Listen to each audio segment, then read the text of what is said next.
ماشاء اللہ لا حول ولا قوة الا باللہ العلی العظیم۔ اعوذ باللہ من الشیطان الرجیم، بسم اللہ الرحمن الرحیم۔ الحمد للہ رب العالمین، والصلاة والسلام على سيدنا ونبينا وشفيع ذنوبنا وطبيب نفوسنا العبد المؤيد والرسول المسدد المصطفى الأمجد حبيب إله العالمين ابی القاسم المصطفى محمد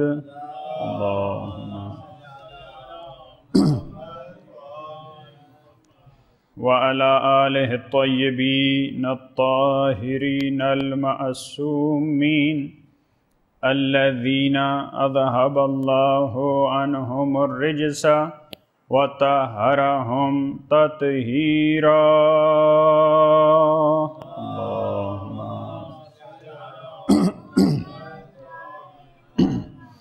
لا سیما بقیت اللہ فی الارضین، روحی وارواح العالمین لتراب مقدمہ الفدا، ولعنۃ اللہ علی اعدائہم اجمعین من یوم ظلمہم الی قیام یوم الدین۔ اما بعد، فقد قال اللہ تبارک وتعالی فی کلامہ، اعوذ باللہ من الشیطان الرجیم، بسم اللہ الرحمن الرحیم۔ قالت الاعراب آمنا قل لم تؤمنوا ولكن قولوا اسلمنا ولما يدخل الایمان فی قلوبکم۔ بآواز بلند درود پڑھیے۔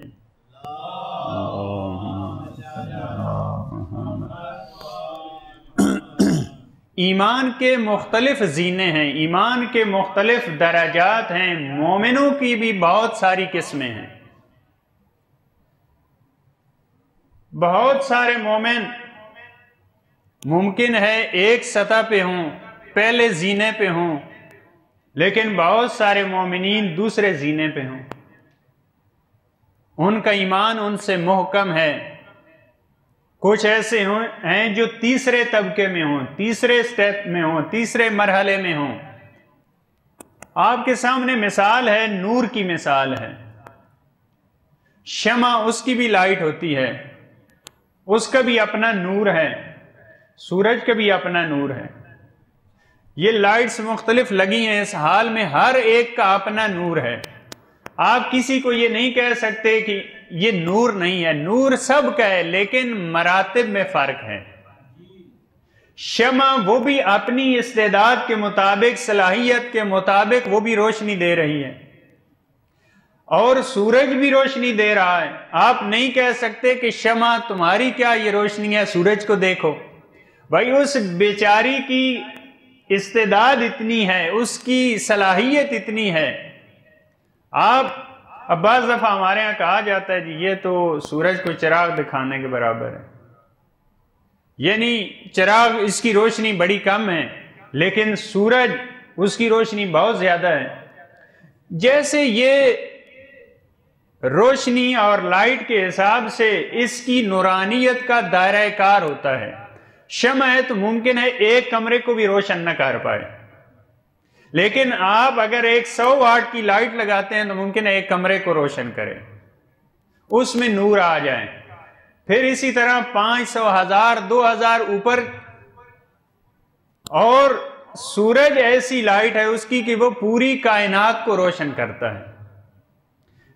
ہر ایک کی روشنی، ہر ایک کی نورانیت ہے، ہر ایک نور رکھتا ہے، لیکن جتنی اس کی استعداد ہے، جتنی طاقت ہے، اس کے مطابق وہ نور دے رہا ہے۔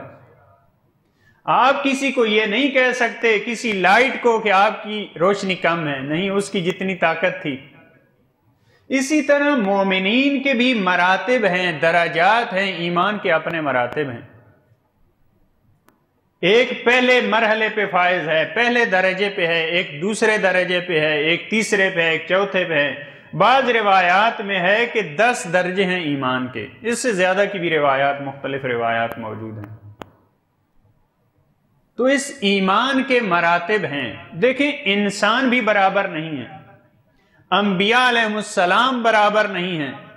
فرمایا تِلْكَ الرُّسُلُ فَضَّلْنَا بَعْضَهُمْ عَلَى بَعْضٍ، ہم نے رسولوں کو بھی برتری دی ہے ایک دوسرے پہ۔ سارے رسول برابر نہیں ہیں، انبیاء سارے برابر نہیں ہیں، ان کے اپنے درجات ہیں۔ لہذا یہ سب کے برابر ہونے کا تصور یہ بڑا غلط تصور ہے، یہ کنسیپٹ بڑا غلط ہے کہ سب برابر ہیں۔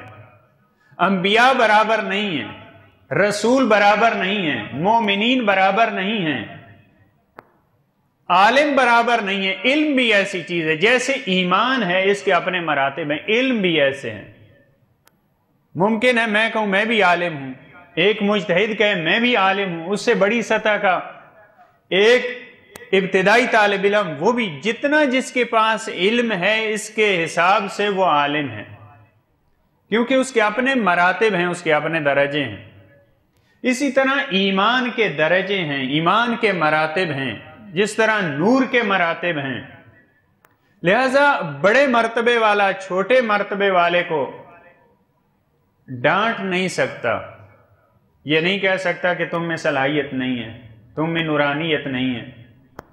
ایک عالم دین ایسا ہے جو اپنی حد تک ہے، اپنے آپ کو روشن کرتا ہے، اپنے آپ کو نور دیتا ہے۔ ایک ایسا عالم ہے جو اپنے گھر کو نورانیت دیتا ہے، ایک ایسا عالم ہے جو اپنے شہر کو نورانیت دیتا ہے، ایک ایسا عالم اور مومن ہے جس کے علم اور جس کے ایمان کی روشنی سے ایک ملک منور ہوتا ہے، ایک ایسا عالم بھی ہے، ایسا مومن بھی ہے جس کے نور سے پوری ورلڈ منور ہوتی ہے، پوری دنیا اس سے فائدہ اٹھاتی ہے۔ لیکن بعض ایسے ہیں جن کے نور سے پوری کائنات روشن ہوتی ہے، بعض ایسے ہیں جن کے نور سے فقط زمین نہیں آسمان بھی روشن ہوتا ہے۔ جب جناب سیدہ مصلی عبادت پہ تشریف فرما ہوتی ہیں، ظہر نورہ لملائکۃ السماء، سیدہ جب مصلی عبادت پہ آتی ہیں تو ان کا نور آسمان کے فرشتے بھی مشاہدہ کرتے ہیں۔ ہر ایک کی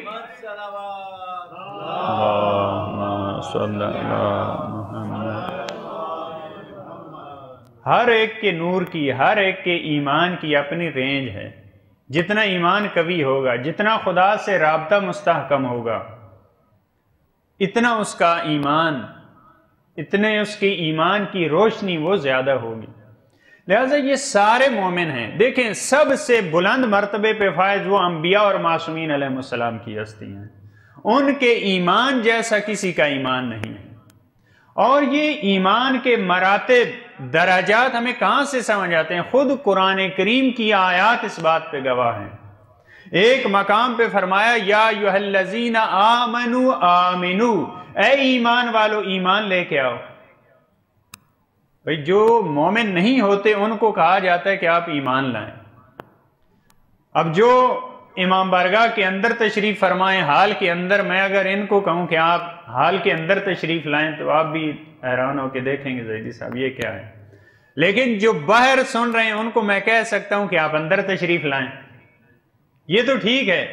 لہٰذا اگر ایمان والوں کو قرآن کریم کہہ رہا ہے کہ اے ایمان والو ایمان لاؤ، اس کا مطلب کیا ہے؟ یعنی ایمان لانے کے بعد بھی ایمان لایا جا سکتا ہے، وہ ایمان کے مراتب ہیں۔ جب انسان مومن ہوتا ہے تو وہ پہلے درجے پہ فائز ہو جاتا ہے۔ اب اس کو ہر روز آگے بڑھنے کی ضرورت ہے۔ بعض قرآن کریم نے فرمایا ایسے افراد ہیں جب قرآن کریم کی آیات کی تلاوت ہوتی ہے ان پہ زادتہم ایمانا، ان کے ایمان میں اضافہ ہوتا ہے۔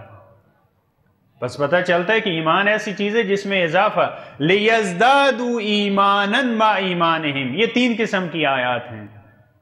ان کا جو پہلے ایمان ہوتا ہے جب کوئی آیت ان پہ تلاوت کی جاتی ہے، جب ان کو اہل بیت کے فضائل سنائے جاتے ہیں، مناقب سنائے جاتے ہیں، تو ان کے ایمان میں اضافہ ہوتا ہے۔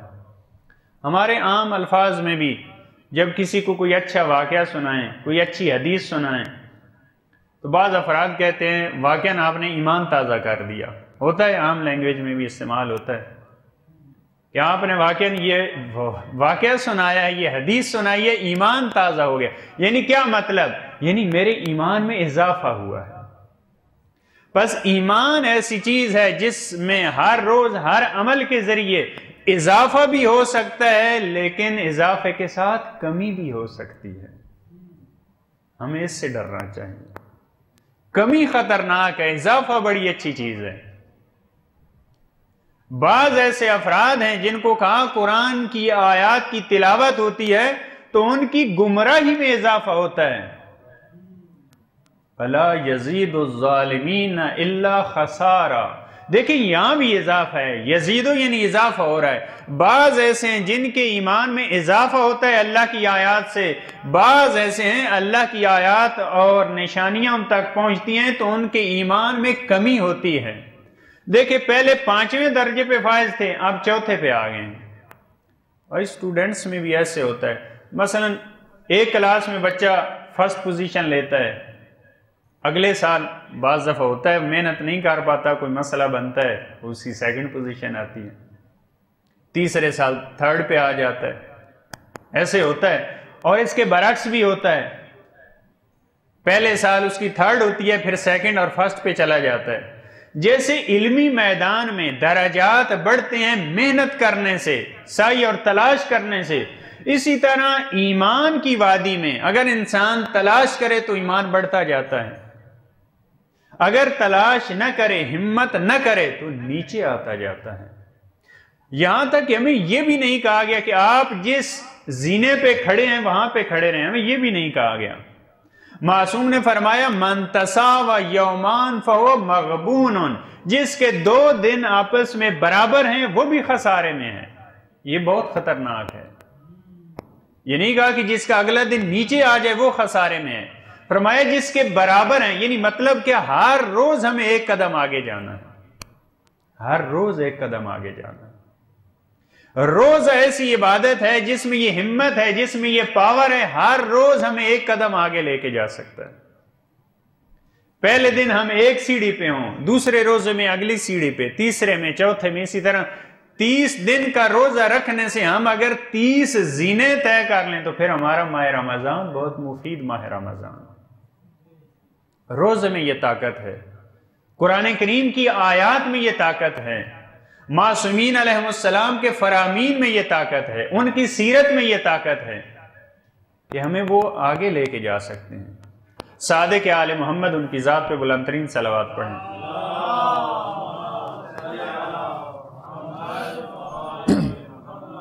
ایک روایت میں فرمایا کہ ایمان کے 10 درجے ہیں۔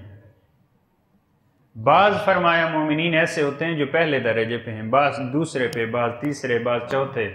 فرمایا جو دوسرے درجے والا ہے وہ پہلے درجے والے مومن کو یہ نہ کہے کہ تم کیا ہو، یہ تمہارا ایمان کیسا ہے۔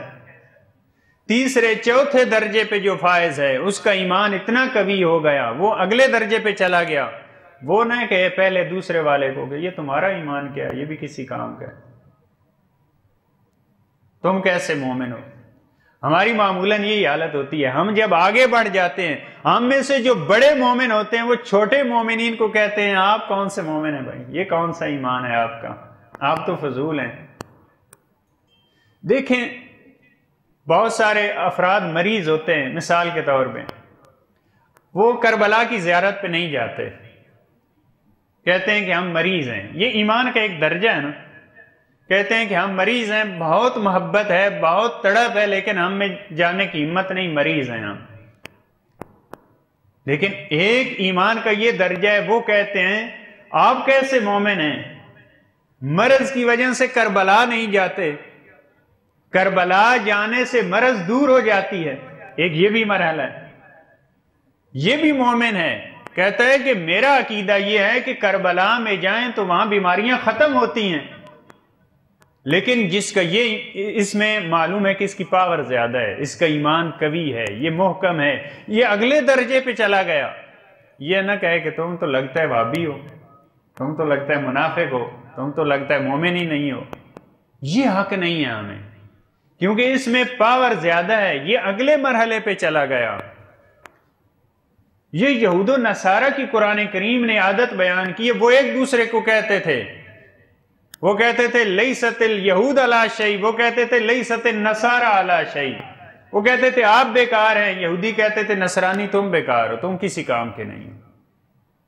یہ ہم نہ کہیں جو بڑے ایمان والا ہے، جو بڑے درجے پہ فائز ہیں. اب بچوں کے لیے بعض دفعہ ایمان کی یہ کیفیت ہوتی ہے، کہتے ہیں کہ روزہ رکھنا مشکل ہے کیونکہ کل پیپر ہے، ایگزام ہے ہمارا، لہذا روزہ نہیں رکھ سکتے. ایک یہ بھی ایمان کا درجہ ہے. لیکن بعض ممکن ہے بچے ایمان کے بچوں سے مراد جن پہ روزے فرض ہوتے ہیں، وہ بچہ، وہ نوجوان کہے کہ روزہ رکھنے سے میرا پیپر اچھا ہوگا. یہ بھی ایمان کا درجہ ہے. تو آپ یہ نہیں کہہ سکتے کہ یہ جو رکھ رہا ہے، جس کا نظریہ یہ ہے کہ میرا روزہ رکھنے سے میرا پیپر اچھا ہو جائے گا، یہ دوسروں کو کہے کہ آپ کیسے مومن ہو. البتہ یہ اجازت نہیں ہے، میں نے کل بھی عرض کیا تھا.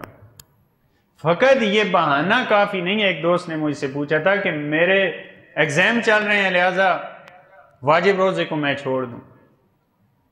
جو روزہ چھوڑنے کی علتیں بتائی گئی ہیں، ریزنز بتائے گئے ہیں، ان میں یہ نہیں ہے کہ ایک یہ ہے کہ جب امتحان ہو آپ روزہ نہ رکھیں، وہاں پہ نہیں ہے.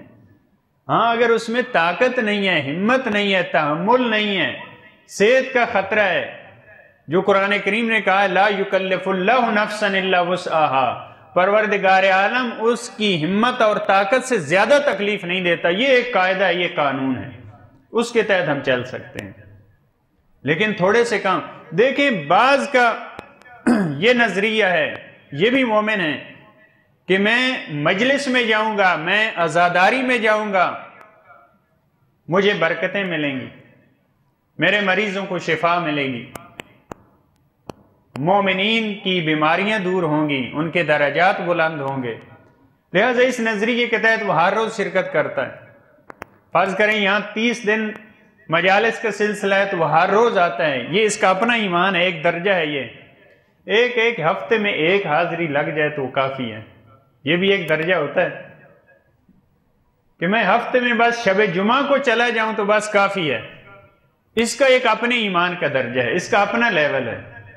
لیکن ایک وہ ہے کہ میں نے ایک بھی مس نہیں کرنی. لہذا جو ہر روز آ رہا ہے، وہ جو ہفتے میں ایک بار آیا، اس کو نہ کہے کہ تمہارا ایمان کیا ہے. امام صادق علیہ الصلوۃ والسلام فرماتے ہیں، اوپر جو باواز بلند درود پڑھیے،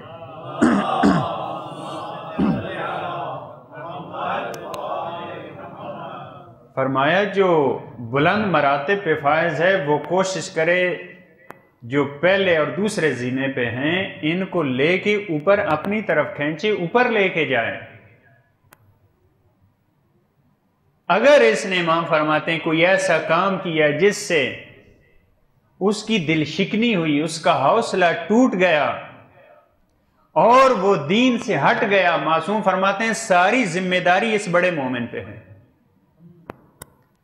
کیونکہ یہ اوپر والے بلند مراتب پہ فائز تھا، اس نے اس پہ توجہ نہیں دی. اس نے ایسی بات کہہ دی جس سے وہ دل شکستہ ہو گیا، اس کا حوصلہ ٹوٹ گیا. فرمایا یہ اس کے ذمہ ہوگا، یہ اس کی گردن پہ ہوگا. اب اس کی ذمہ داری ہے دوبارہ اس کو راہ راست پہ لائے، تب اس کا کفارہ ہوگا.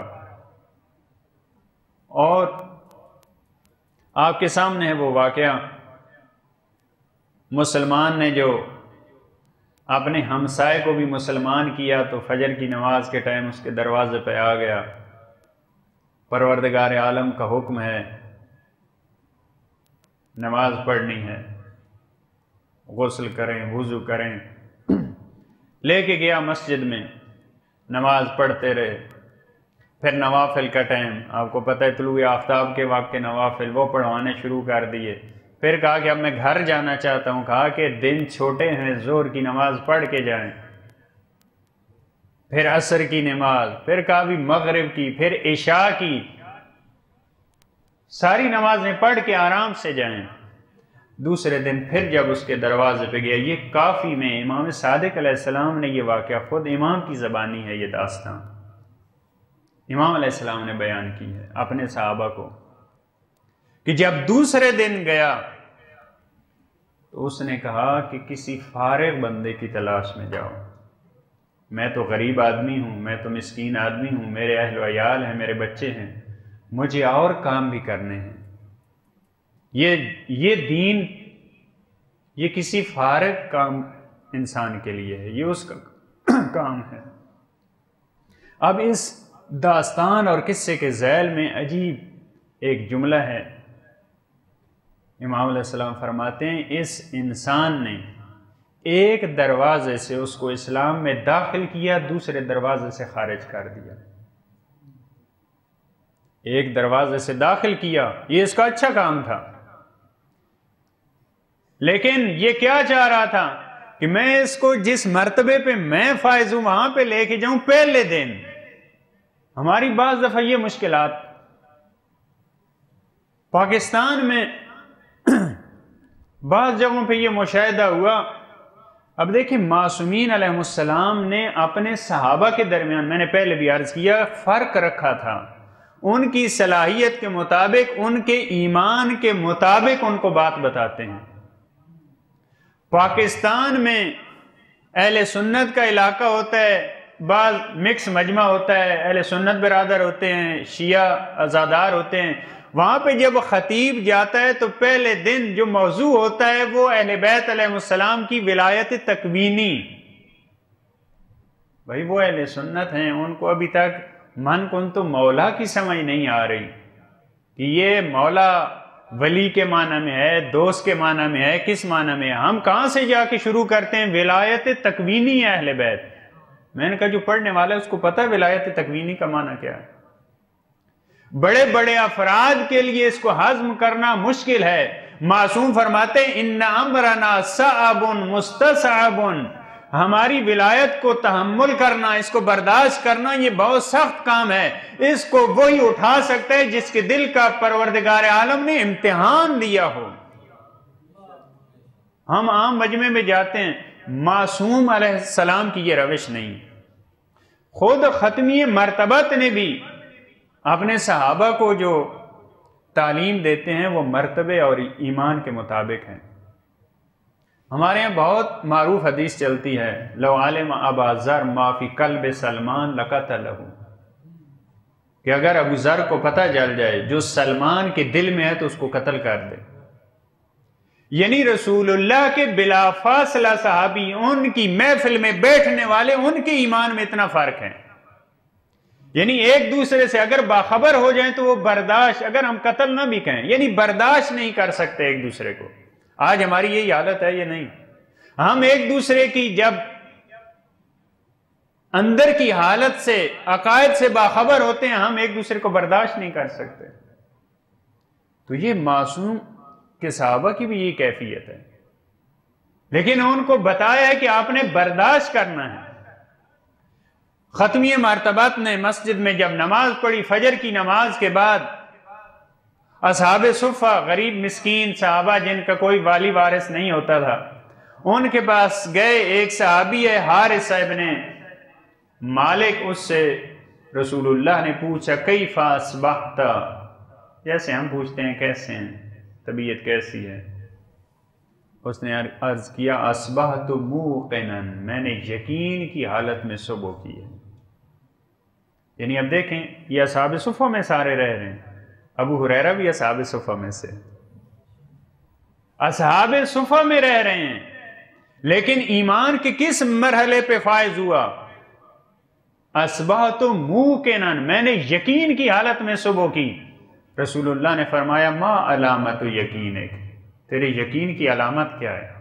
یہ کئی مقامات پہ آپ کو ملے گا۔ معصوم دعوے پہ چپ نہیں ہو جاتے، دلیل مانگتے ہیں ساتھ۔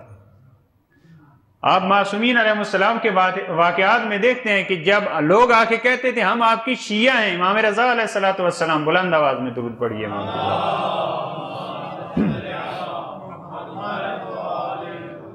امام رضا علیہ الصلوۃ والسلام کی خدمت میں آئے، مولا ہم آپ کی شیعہ ہیں، آپ کی شیعہ ملنے آئے ہیں، خادم کو، خدمت کار کو، نوکر کو، غلام کو کہا کہ مولا سے جا کے کہیں کہ آپ کو شیعہ ملنے آئے ہیں۔ امام علیہ السلام نے دیکھا، فرمایا کہ میں شیعوں کی کوئی علامت تو میں نہیں دیکھ رہا۔ بات پہ فقط بات کافی نہیں ہے، کہا کہ فقط زبان سے کہہ دینا، قرآن نے کہا یہ ایمان کے لیے کافی نہیں ہے۔ امام علیہ السلام نے فرمایا تمہارے چہروں میں، تمہاری پیشانیوں میں کوئی میں شیعہ ہونے کی علامت نہیں دیکھ رہا، یہ مت کہنا، کہو ہم آپ کے حبدار ہیں۔ شیعہ یہ بہت بڑی بات ہے، تو ان کو تو دلیل چاہیے۔ رسول اللہ نے فرمایا تمہارے یقین کی علامت کیا ہے؟ عرض کیا مولا میرے یقین کی علامت یہ ہے کہ میں راتوں کو سو نہیں سکتا، مصلی عبادت پہ کھڑا رہتا ہوں، میں دنوں کو روزہ رکھتا ہوں۔ فرمایا اور کوئی علامت بتا، یعنی یہ بھی کیا آپ کہنے مڈل لیول کا یہ درجہ ہے۔ رسول اللہ چاہتے ہیں کہ یہ اپنا آخری درجہ جہاں پہ فائز ہوئے وہ بتائیں، اور کیا تمہارے یقین کی علامت ہے؟ عرض کی یا رسول اللہ میں دیکھ رہا ہوں میدان محشر میں صف لگی ہوئی ہے، حساب کتاب ہوتے میں دیکھ رہا ہوں، جنتیوں کو میں جنت میں جاتا دیکھ رہا ہوں، جہنمیوں کو میں جہنم میں جاتا دیکھ رہا ہوں۔ میں نے خود نہیں پڑھا، شہید مطہری نے اس میں یہ اضافہ شاید کس روایت سے لیا، کہا کہ وہ صحابی نے کہا یا رسول اللہ میں بتا سکتا ہوں آپ کے صحابہ کون سے جنتی ہیں کون سے جہنمی ہیں، میں اس درجے پہ پہنچ چکا ہوں، مجھے پہچان ہے، مجھے شناخت ہے ان کی، اگر کہتے ہیں تو میں بتا دوں۔ رسول اللہ نے فرمایا خاموش ہو جا، یہ اب آخری مرحلہ ہے جہاں یہ پہنچ چکا ہے۔ کہا یا رسول اللہ بس اب میری شہادت کی دعا کر دیجئے۔ دیکھیں جب انسان اس مرحلے پہ پہنچ جاتا ہے پھر خود بخود دنیا سے کٹ جاتا ہے، پھر اسے دنیا کی پرواہ نہیں رہتی، دنیا کی تمنا نہیں رہتی۔ ہم سب دنیا میں کیوں لگے ہوئے ہیں، ہمارا دل اتنا کیوں لگتا ہے؟ کیونکہ مرتبہ کم ہے، ہم ایمان کے پہلے دوسرے زینے پہ ہیں۔ رسول اللہ نے دعا فرمائی، چند دن بعد ایک جنگ پہ گیا، وہیں پہ شہادت ہو گئی۔ تو یہ رسول اللہ کے صحابہ میں بھی یہ مراتب تھے ایمان کے، لیکن رسول اللہ اور ائمہ معصومین کیونکہ دلوں کے رازوں سے واقف تھے، وہ وہی چیز بتاتے تھے ایک صحابی کو جو اس کی سطح تھی۔ عبداللہ بن سنان سے روایت ہے کہ میں امام صادق علیہ الصلوۃ والسلام کی خدمت میں پہنچا، بآواز بلند درود پڑھیے مولا کی ذات۔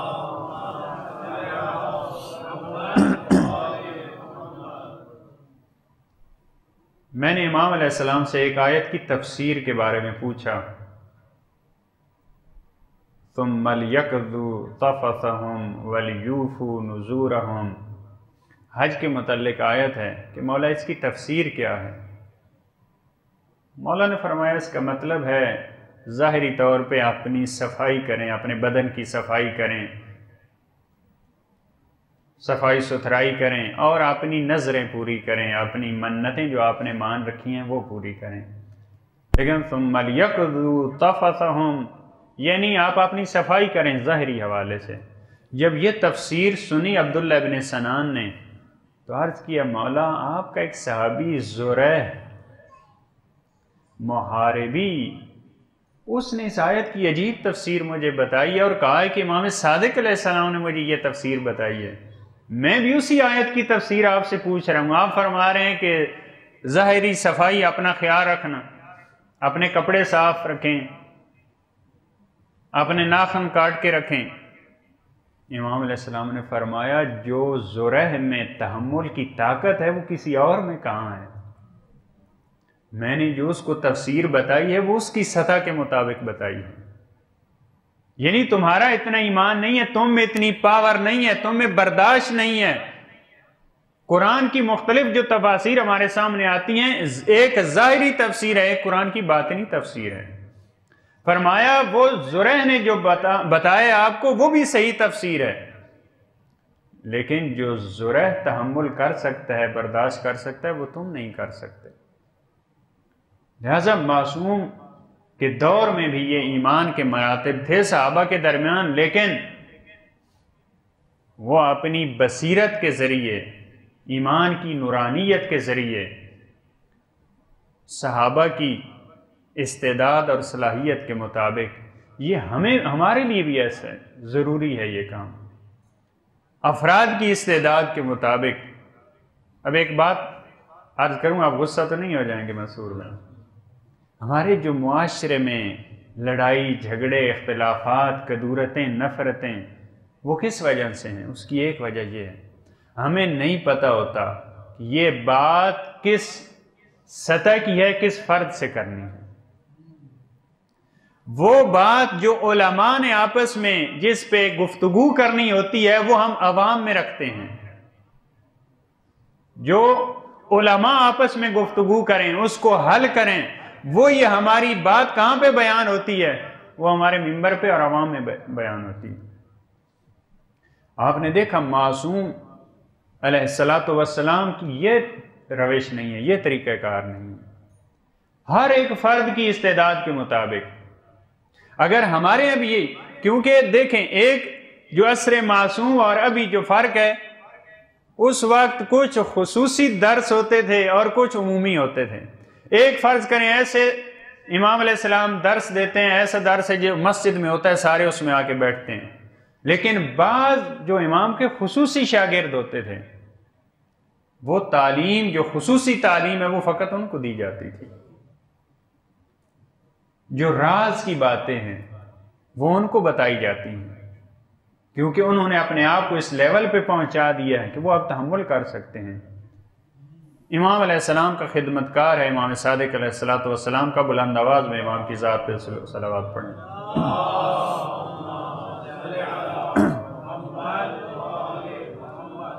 امام علیہ السلام کا صحابی ہے۔ امام کا قیام کوفہ کے قریب ہیرا کے مقام پہ ہے۔ امام نے اپنے غلام کو کسی ذمہ داری کے لیے کوفہ کے باہر کسی مقام پہ بھیجا، 7 اور افراد بھی موجود ہیں۔ یہ غلام کہتا ہے میں چلا گیا، رات ہماری واپسی ہوئی جہاں پہ ہمارا قیام تھا، وہاں تھکا ہوا آیا، میں اپنے بستر پہ لیٹ گیا، تھوڑی دیر بعد کیا دیکھا، صادق آل محمد خود چل کے میرے پاس آئے۔ غلام بھی بعض دفعہ اس مقام اور اس مرتبے پہ فائز ہو جاتے ہیں۔ خود امام علیہ السلام میرے پاس تشریف لائے، میرے پاس بیٹھے، فرمایا وہاں گئے تھے تو کیا ہوا؟ جس کام کے لیے بھیجا تھا، شاید خصوصی مسئلہ تھا جو روایت میں نہیں آیا، یا حالات کے مطابق فقط اتنا کہا کسی کام سے امام علیہ السلام نے ہمیں بھیجا، اور جب ہم واپس آئے تو امام علیہ السلام نے پوچھا اس کام کا کیا ہوا، جس کے لیے گئے تھے کیا بنا؟ واضح نہیں کی بات، شاید حالات اور اس کی وجہ سے۔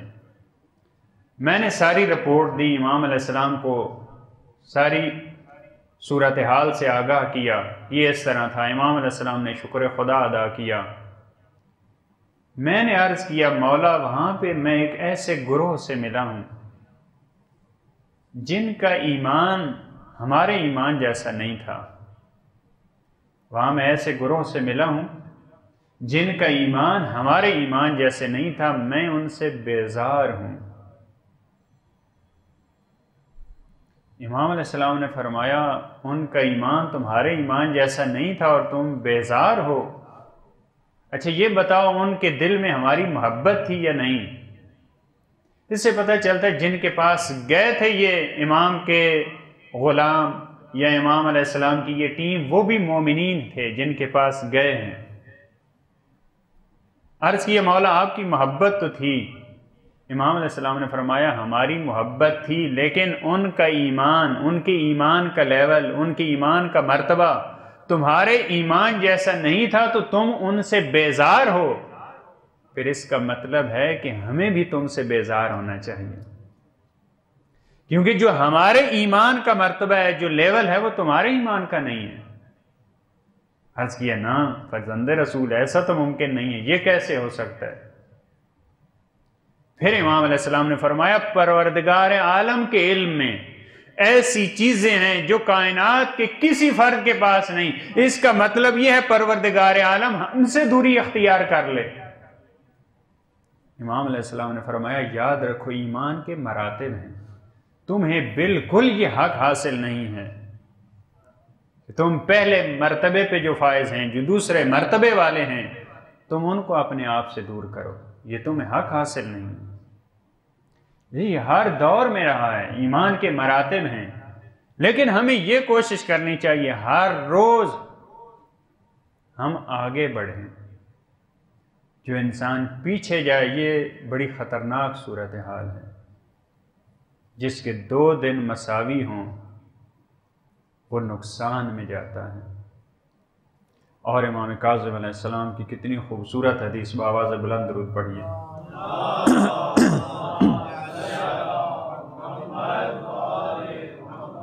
امام علیہ السلام فرماتے ہیں ہر روز سونے سے پہلے انسان کو اپنا حساب کرنا چاہیے۔ حاسبوا قبل ان تحاسبوا، قبل اس کے کہ کوئی اور تمہارا حساب کرے، قبل اس کے کہ تمہارا حساب کیا جائے، ہم خود اپنا حساب کریں۔ جب انسان ایک دن گزار لیتا ہے، کاروبار میں انسان اپنا حساب کرتا ہے، بعض ہر روز اپنا حساب کرتے ہیں۔ صبح آیا تھا تو کیا صورتحال تھی، ابھی شام کو جب اٹھ رہا ہوں تو کیا، بعض ماہانہ بعض سالانہ۔ ماہ رمضان یہ سالانہ اپنا حساب کتاب کرنے کا مہینہ ہے۔ پچھلے سال سے ابھی تک میں کہاں پہ تھا، اب کہاں کھڑا ہوں، یہ بہترین حساب کا مہینہ ہے۔ اس میں ہم اگلے مراتب پہ فائز ہو سکتے ہیں، اس میں یہ طاقت ہے، اس میں یہ ہمت ہے۔ تو میں نے عرض کیا سب سے ایمان کے جو بلند مراتب پہ فائز ہیں وہ معصومین علیہ السلام اور انبیاء علیہ السلام کی، ان کے ایمان سے کسی کے ایمان کا موازنہ نہیں کیا جا سکتا۔ ان کے ایمان سے کسی کے ایمان کا موازنہ نہیں کیا جا سکتا۔ وہ ایمان کی اس بلندی پہ فائز ہیں، سب کچھ قربان کر کے مظلوم کربلا۔ آج شب جمعہ ہے، زیارت کربلا کی شب ہے۔ وہ ایمان کی کتنی بلندی تھی، فرمایا ترکت الخلق طرا فی ہواک وایتمت العیال لکی اراک۔ پروردگارہ میں نے سب کچھ اس دنیا کا چھوڑ دیا تیری خاطر، میں نے اپنے بچوں کو یتیم کیا تاکہ تیرا دیدار کروں۔ وہ کس مرتبے پہ فائز تھے۔ ایک مرتبہ جب سب چلے گئے، جب یارو انصار بھی چلے گئے، اس وقت مقتل کہتا ہے نظر یمینا و شمالا، امام علیہ السلام نے دائیں بھی دیکھا اور بائیں بھی دیکھا، کیونکہ آپ کو معلوم ہے مولا کے اتنے جانثار تھے، جب مولا نے سوار ہونا ہوتا تھا کوئی آ کے لگام تھام لیتا، کوئی زین میں ہاتھ رکھتا، کوئی رکاب پکڑ لیتا، حسبی اللہ کہہ کے اپنے مولا کو سوار کرتے تھے۔ پہلے شاید امام کو سوار کرانے کی ضرورت نہ تھی، لیکن جب بدن میں 1900 زخم لگ چکے ہیں، جب جناب عباس کی شہادت نے مولا کی کمر کو جھکا دیا ہے، جب جناب علی اکبر کی شہادت نے آنکھوں کا نور چھین لیا ہے، میں عرض کرتا ہوں اے صحابہ اب امام کو سوار کرنے کا وقت ہے۔ پہلے تو امام خود بھی سوار ہو سکتے تھے، اب وہ ہمت اور طاقت نہیں رہی۔ امام علیہ السلام ایک ایک کے جنازے اور لاشے پہ کھڑا ہو کر یہ آوازیں دے رہے ہیں، این مسلم ابن عقیل، این این ہانی ابن عروہ، زہیر تم کہاں ہو، عباس تم کہاں ہو؟ یا ابطال الصفا، یا فرسان الہجہ، اے میرے شیرو، اے میرے بہادرو، اے میرے سوارو، کہاں پہ ہو؟ مالکم انادیک فلا تجیبونی، میں بلاتا ہوں آپ مجھے جواب نہیں دیتے۔ یہ کیسے ہو سکتا ہے مولا بلائیں اور غلام جواب نہ دیں؟ یہ ممکن تو نہیں ہے، لیکن میں عرض کرتا ہوں مولا ان میں بولنے کی اور جواب دینے کی ہمت نہیں رہی۔ مولا نے جب دیکھا جواب نہیں آ رہا، پھر فرمایا قوموا عن نومتکم، اپنی نیندوں سے بیدار ہو جاؤ۔ ارے جاگو، اپنی نیندوں سے بیدار ہو۔ جب ابھی بھی کوئی جواب نہیں آیا تو امام علیہ السلام نے ایسا جملہ فرمایا شاید ہر لاش تڑپ گئی ہو۔ امام علیہ السلام نے فرمایا وَدْفَعُوا عَنْ حَرَمِ رسول اللہ، اے میرے صحابہ اٹھو، مخدرات عصمت کے پردے خطرے میں ہیں۔ ارے بیویوں کے پردے کے محافظ اٹھو۔ میں کہتا ہوں اب مولا عباس کی زبان حال یہ ہوگی، اے میرے آقا، اے میرے سید و سردار، کاش میرے بازو صحیح و سالم ہوتے، میں بیویوں کے پردے کی حفاظت کرتا، لیکن آج میرے ہاتھ قلم ہو چکے ہیں۔ الا لعنت اللہ علی القوم الظالمین، وَسَيَعْلَمُ الَّذِينَ ظَلَمُوا أَيَّ مُنْقَلَبٍ يَنْقَلِبُونَ۔